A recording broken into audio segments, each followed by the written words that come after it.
Hello everyone! Blessed Tuesday morning po sa ating lahat. So today is June 17, 2025. So yan guys, meron po pala tayong today's verse ngayon.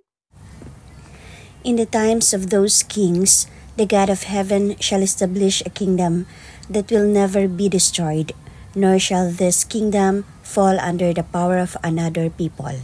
It shall crush all these kingdoms and bring them to an end, and it shall endure forever. Daniel chapter 2 verse 44. So yan guys, that's all for today. So sana po yung ating verse for today, makapagbibigay po siya ng enlightenment sa atin sa buong araw na ito. And ayan po, maraming salamat po sa inyong panonood and mag-comment down below kayo kung taga saan kayo, kung saan po naaabot itong video na to. So that's all for today.